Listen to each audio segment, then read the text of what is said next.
dia ditetapkan sebagai guru PPPK tapi ngajar di sekolah asal. Yang dari Ma'arif ya Ma'arif, yang dari Muhammadiyah Muhammadiyah, yang dari PGRI PGRI, yang dari semua dikembalikan ke sekolah asal.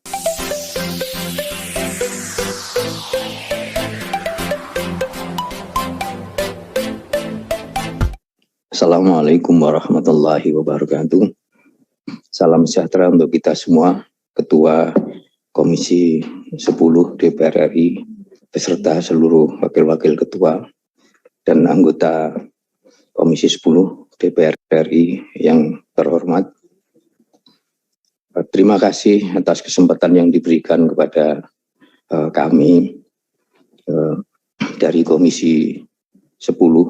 Sebenarnya tidak banyak yang akan kami sampaikan karena tadi Pak Alfa sama Bu Profesor Unifah sudah banyak sekali menyampaikan. Cuma saya akan menyampaikan bahwa PPPK ini juga mengancam madrasah kami. Kenapa? Karena banyak sekali guru-guru tidak tetap atau guru honorer di madrasah yang dia itu ngajar di sekolah lain, yang menjadi guru tetap yayasan di sekolah lain, kemudian diterima di PPPK. Nah, sehingga harus meninggalkan madrasah kami. Untuk madrasah sanawiyah dan madrasah aliyah misalnya justru yang harus meninggalkan madrasah itu guru bahasa Inggris, guru matematik misalnya, yang kami sangat sulit. Karena biasanya juga yang ngajar itu SAG juga. Ya, nah, jadi ini tidak hanya mengancam keberadaan sekolah, tapi juga madrasah. Lama-lama ini nanti akan sangat sulit. Jadi kami sebenarnya begini, kalau lihat di data ini bahwa secara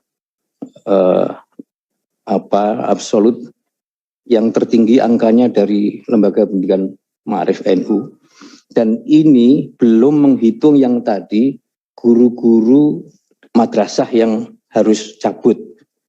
Jadi kalau ini disebut 8.532 itu yang guru-guru madrasah yang harus cabut karena diterima di PPPK itu ada 1.311.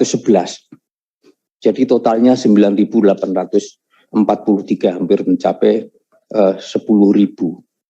Nah, tentu kami sangat kesulitan kalau ini yang di guru madrasah yang sebenarnya kami sangat sulit untuk mendapatkannya nanti. Seperti halnya guru-guru SMK kami di Jawa Tengah, itu ada satu SMK yang diterima PPPK itu 16 guru dari 40 guru. Dan itu guru produktif semua. Kemudian di Lampung ada 6 dari satu SMK di Lampung Timur. Dan biasanya yang diterima memang yang lolos ke sana itu yang guru-guru produktif. Ini artinya bahwa guru-guru kami yang berkualitas ini akan, ya, dan nantinya tentu ini akan berpengaruh pada kepercayaan masyarakat kepada lembaga pendidikan kami.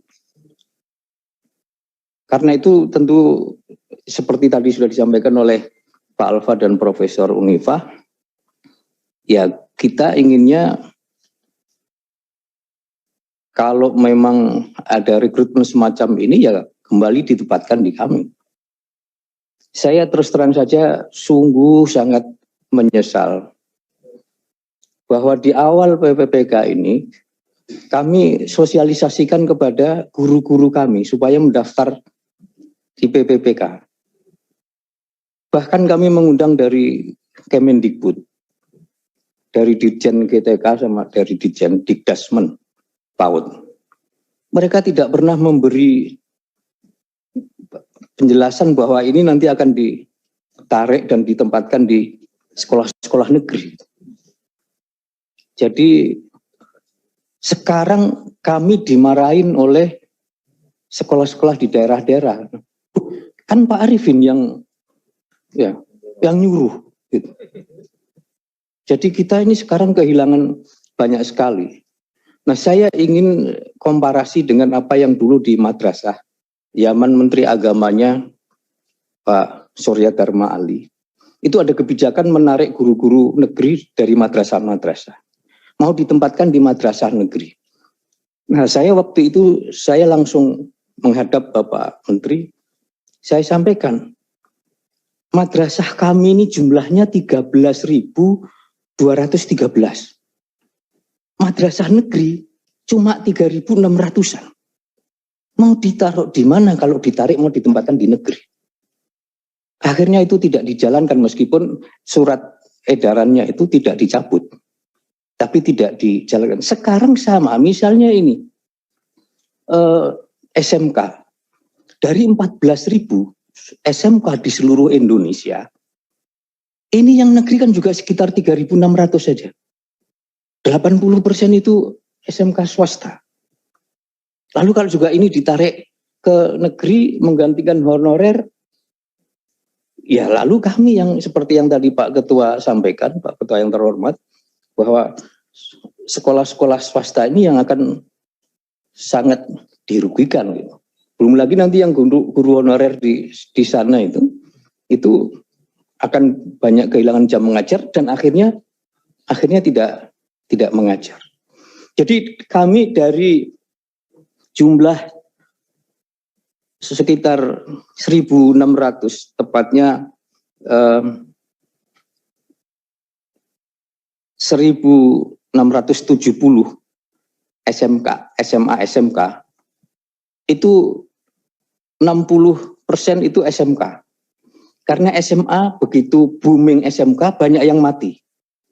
Atau merubah dirinya menjadi SMK. Nah ini perlu guru-guru produktif yang mengajar di kami sudah cukup lama, lalu tiba-tiba harus dicabut. Ya kami memahami bahwa guru-guru tersebut mungkin memang ingin meningkatkan kesejahteraan hidupnya. Ngajar di Ma'arif itu gajinya 3 yen. Yen ono digaji, yen orano ya ora digaji. Yang kedua itu udah ada tapi yen kelingan. Sudah ada enggak kelingan ya enggak digaji. Dan yen yang ketiga itu yen keduman, yen kebagian. Udah kelingan enggak kebagian ya enggak digaji. Ya.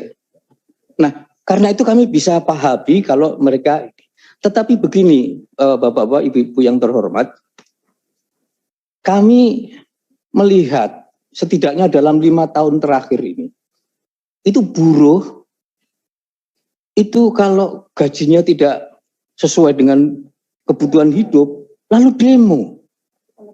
Lah guru ini, emangnya guru ini tidak lebih tugasnya tidak lebih berat dari buruh? Kalau menurut saya malah lebih berat guru.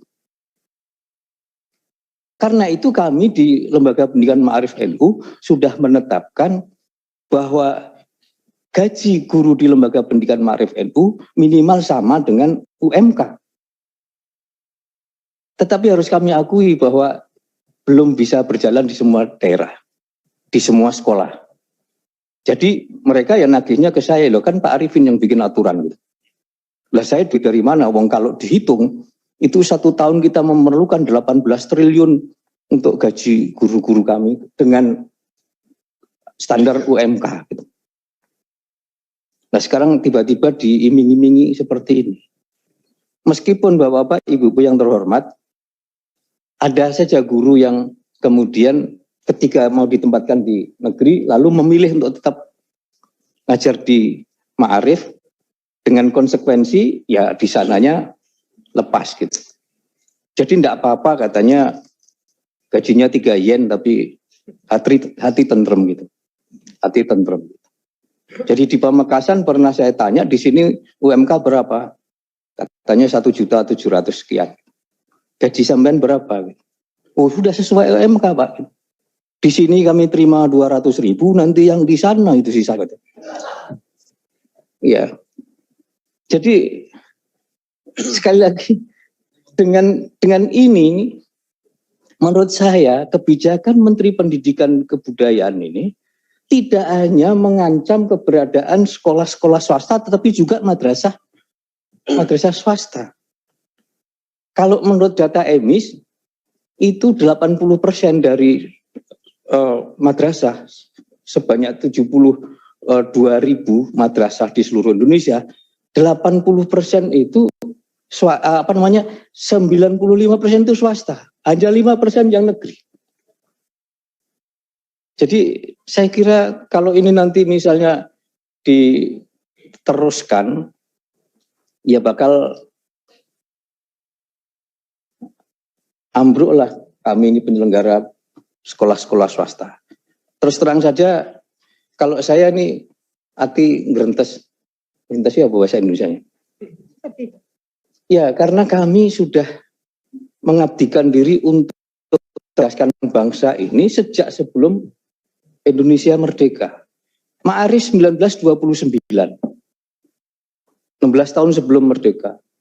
Muhammadiyah lebih dulu lagi, Taman Siswa juga sama. Lalu sekarang ini kok harus terancam hilang dari peredaran, dari muka bumi. Ketika bapak-bapak, ibu-ibu ini di Komisi 10 gitu. Jadi ya bagaimana, seperti juga halnya tadi soal dana BOS. Kami mengalaminya Bapak Ibu. Karena beberapa dari kami itu sekolahnya itu justru di pelosok pedesaan yang tidak ada sekolah negeri. SMK, kami menyelenggarakan SMK jurusannya pertanian. Loh, tiap tahun itu paling banyak yang daftar 18 orang. Murid tidak ada 60. Kalau dana BOS mensyaratkan 60, maka SMK pertanian, kelautan, perikanan akan mati semua. Padahal kita ini justru mengharapkan pertanian inilah ke depan. Kalau nanti misalnya tidak ada lagi yang berminat di pertanian, kita mau makan apa? Jadi kalau pertaniannya kemudian ditinggalkan, saya sebelum pandemi 2019 akhir diundang ke Jepang. Di sana itu konsumsi makan ikannya itu tertinggi di dunia. Tapi sekarang tidak ada lagi anak-anak muda Jepang yang berminat di perikanan laut. Mereka ingin mendatangkan dari Indonesia. Mereka minta Ma'arif mengirim 2.000 lulusan SMK perikanan laut ke Jepang. Loh, jangankan 2.000. 200 saja mungkin kita tidak sanggup. Karena seluruh SMK yang sekitar 14.000 itu hanya 300 SMK yang bidang perikanan darat, perikanan laut, kemudian kelautan, maritim, pelayaran. Hanya 300.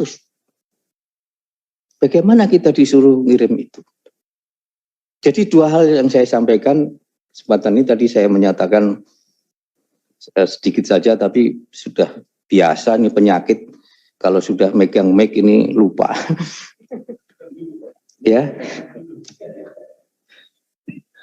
satu tentu kami meminta bantuan, ya, meminta lebih lanjut karena tadi Pak Ketua sangat mengesankan, sangat menguasai masalah ini.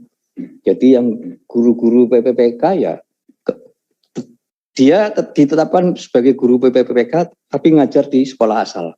Yang dari Ma'arif ya Ma'arif, yang dari Muhammadiyah Muhammadiyah, yang dari PGRI PGRI, yang dari semua dikembalikan ke sekolah asal.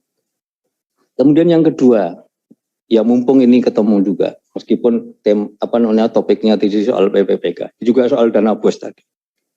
Janganlah itu kemudian dibatasi 60 karena ada sekolah-sekolah yang memang sebenarnya sangat kita perlukan tapi tidak disadari oleh masyarakat yang muridnya itu kurang dari 60.